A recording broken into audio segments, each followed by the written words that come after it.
Clear గా. Right. Venkatareddy గారు యాక్చువల్గా ఏంటంటే ఇప్పుడు బీఆర్ఎస్ బీజేపీ విషయంలో సరే నిజంగానే మరి బీజేపీ కూడా మాకు బలం ఉంది, మాకు 8 ఎంపీలు గెలిచారు, 8 మంది ఎమ్మెల్యేలు గెలిచారు, మొన్నటికి మొన్న 3 ఎమ్మెల్సీలు వచ్చినాయి. ఇదంతా కూడా బీఆర్ఎస్ సపోర్ట్తోనే మేము సాధించాం.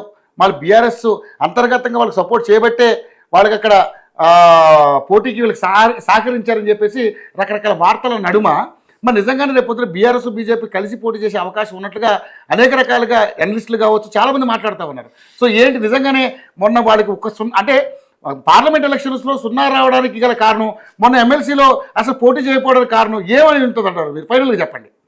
ఇప్పుడు ఒకటండి, బీఆర్ఎస్ పార్టీ మీరు అడిగిన ప్రశ్న సమాధానం చెప్పడానికి ముందు బీఆర్ఎస్ మిత్రులు మాట చెప్పినాడు, దేశంలో శాశ్వతంగా ఒకే పార్టీ పాలన ఉండకూడదు అని. ఒకే కుటుంబం ఉండొచ్చా అనేది ఒకటి నేను అంటున్నట్టుంది. కుటుంబ పార్టీలు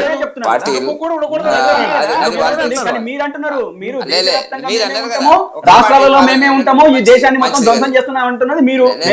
చెప్పండి. నేను అన్నది మీరు అన్నదానికి చెప్తున్నా, ఒక పార్టీ ఉండడం ప్రమాదం.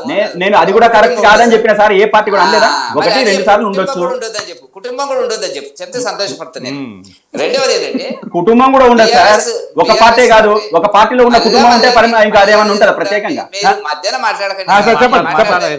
మాట్లాడినప్పుడు ఒక్కసారి నోరు తిప్పలేదు. నేను అన్న విషయాల్ని మీరు పట్టించుకోకపోతే నేను చెప్తున్నాను సార్, మీరు ఏదో పట్టించుకుంటున్నారు. చాలా చెత్త పట్టి మాట్లాడినారు మీరు, మేము పట్టించుకోలే. నేను ఇప్పుడు సమాధానం చెప్తున్నా, మధ్యలో పట్టించుకోలే.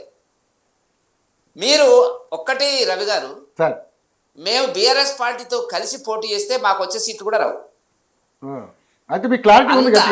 అంత అధ్వాన్నంగా ప్రజల చేత చీదరించుకొని చీకొట్టించుకున్నటువంటి అదొక కుటుంబ పార్టీ, అవినీతి పార్టీ, ఆధిపత్య పార్టీ, ప్రజాస్వామ్యాన్ని లెక్కయ్యని పార్టీ అనేది 10 ఏళ్ళ లోపల కనపడేటువంటిది. అంత పెద్ద ఉద్యమం చేసిన కోదండరామ్ సార్ ఎక్కడ అక్కడ కొట్టి పడేసినట్టు వాళ్ళు మాట్లాడతారు. కోదండరామ్ గారు లేకపోతే, జేఏసీ లేకపోతే ఏడున్నదండి ఆ పార్టీ పరిస్థితి ఏంటండి? ఇది చరిత్రలో మనం లేమా? మీరు లేరా? నేను లేరా?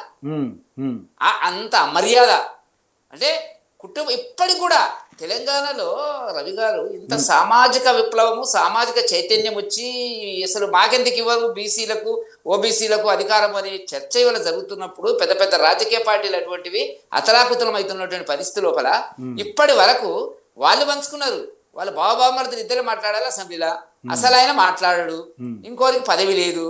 వాళ్ళు మాట్లాడుతున్నారు, సామాజిక వర్గాల గురించి మాట్లాడుతున్నారు. ఏదో సామాజిక వర్గాలకు చేసినారు, ఏం చేస్తారు? ఇప్పటికైనా వాళ్ళకు బుద్ధి తెచ్చుకొని కనీసం పార్టీ పదవులు, ముఖ్యమైన పదవి బీసీలకో ఎవరికో ఎస్సీలకో ఇవ్వమనండి. ఏమన్నా కొద్దిగా ఆలోచిస్తే నేను ఇందాక అదే అన్నా ఆయన్ని, సామాజిక తెలంగాణ విషయంలో ఏం చేశారు మీరు అనేది. అందుకే ఏం చేసినారు? ఏం లేదు, సున్నా సామాజిక. ఇంకా వెనకడికి ఊర్లలో మా రెడ్డిలు గిట్ట పాలించినట్టే, భూస్వామ్య వ్యవస్థలు పాలించినట్టే అదే పద్ధతిలో తెలంగాణ అనుకుంటారు వాళ్ళు. వాళ్ళకి ఇంకా అర్థం కాలేదు. ఒక్క రోజు కూడా 16 మాసాల లోపల ప్రతిపక్ష నాయకుడు క్యాబినెట్ బెనిఫిట్స్ తీసుకుంటూ, ప్రోటోకాల్ తీసుకుంటూ, అసెంబ్లీలో నోరెత్తనటువంటి వ్యక్తి వాళ్ళ ప్రజల గురించి మాట్లాడుతున్నటువంటి ఏంటంటే అది పార్టీ, ప్రజలు చైతన్యం ఉందండి. మీరు దేనికోసం మాట్లాడతారో, ఎందుకు మాట్లాడతారో చెప్పాలి కదా. మీరు కాళేశ్వరానికి సంబంధించినటువంటి దాని మీద ఆ కేసుల్లో అనేక మంది ఇంజనీర్లు చెప్పినటువంటిది ఏంటంటే మొత్తం దాని డిజైనరు, ఇంజనీరు, ఆర్కిటెక్టు అన్నిటికీ కేసీఆర్ అని చెప్పినట్టుగా మనకు మీడియాలో వస్తుంది. సరే ఫైనల్ రిపోర్ట్ ఏమొస్తుందో మనకు తెలియదు. నిజంగా కాంగ్రెస్ కు చిత్తశుద్ధి ఉంటే ఎఫ్ఐఆర్ పెట్టాలా, కేటీఆర్ మీద పెట్టాలా, ఈ కార్ రేస్లో, ఇక దీనికి సంబంధించి ఫోన్ ట్యాపింగ్ లో పెట్టాలా, అన్ని రిపోర్ట్లు రెడీ ఉన్నాయి కదా.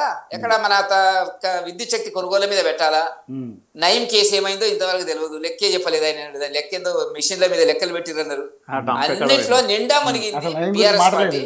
వాటన్నిటికీ పరిష్కారం చెప్పుకోవాలి వాళ్ళు. వాటిని అన్నిటినీ నిజంగానే కాంప్రమైజ్ కాకపోతే, ఎవరు కాంగ్రెస్ బీఆర్ఎస్ కాంప్రమైజ్ కాకపోతే అన్ని కేసుల్లో వాళ్ళు ఎక్కడ ఉండాలో వాళ్ళ స్థానాలు నిర్ణయించబడినవి. అదే జరగబోతుంది అనేటువంటి మాత్రం గుర్తుపెట్టుకోండి. మొత్తానికైతే మీరైతే సింగిల్ గానే వెళ్తారు. మాకెందుకండి, నేను ఆయన ఎప్పుడు కదా సార్ బురద అంటించుకున్న వాళ్ళతో మాకెందుకు బురద అంటున్నా. మేము ఇండిపెండెంట్, మేము 20 ఏళ్ళుగా తెలంగాణలో కానీ ఎక్కడ కానీ మేము పార్టీ. వెంకటరెడ్డి గారు ఒక క్వశ్చన్ ఏ లేదు, మీరు ఈరోజు 8 సీట్లు సాధించలేదు, ఎంపీలు సాధించినా ఎమ్మెల్సీలు సాధించినా అది కేవలం బీఆర్ఎస్ అండదండలతోనే సాధించారనేది ఒకటి. ఈ మాట అన్న వాళ్ళందరికీ రాజకీయ పరిజ్ఞానం లేదు, ప్రజల యొక్క మనస్తత్వం తెలియదు, ప్రజల యొక్క భావస్వేచ్ఛను గౌరవించని వాళ్ళు. ప్రజలు ఎన్టీ రామారావు 83లో వచ్చిండండి, ఏం కార్యకర్తలు ఉన్నారండి? అవును, పార్టీ పెట్టి గాలి గాలి ఎన్ని నెలలకే? కొట్టేసిండు. మొత్తం ల్యాండ్ అంటారా? స్లైడ్ ల్యాండ్ అంటే స్లైడ్. అప్పుడు ఆ పార్టీ ఓట్లు ఈ పార్టీ ఓట్లు అని ఉండదండి. ప్రజలు 30-35% రాజకీయ పార్టీలకు అనుబంధంగా ఉంటారు. 70% 65% ప్రజలు ఆయా పరిస్థితుల లోపల వాళ్ళు విజ్ఞులు, మేధావులు, నిర్ణయాలు ప్రభుత్వ పాలనను నాయకులను బట్టి నిర్ణయాలు చేస్తారు తప్ప ఆ ఓట్లని ఫిక్స్డ్ డిపాజిట్ అనండి.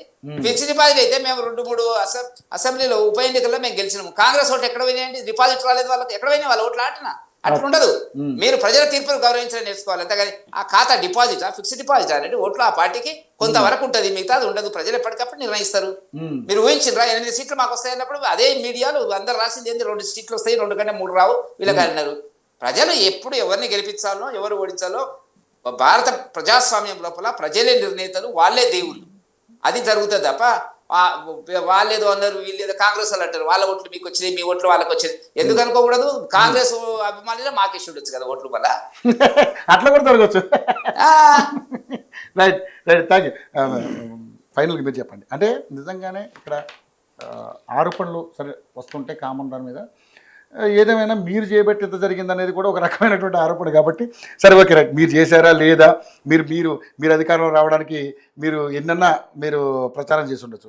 కానీ ఇంకా కేసీఆర్ గారు జపం చేస్తున్నారు రేవంత్ రెడ్డి గారు. ఇంకా కేసీఆర్ గారిని అది బీఆర్ఎస్ పార్టీ కాదు డిఆర్ఎస్ పార్టీ అన్నారు. అంటే భారత రాష్ట్ర సమితి కాదు దెయ్యాల రాష్ట్ర సమితి.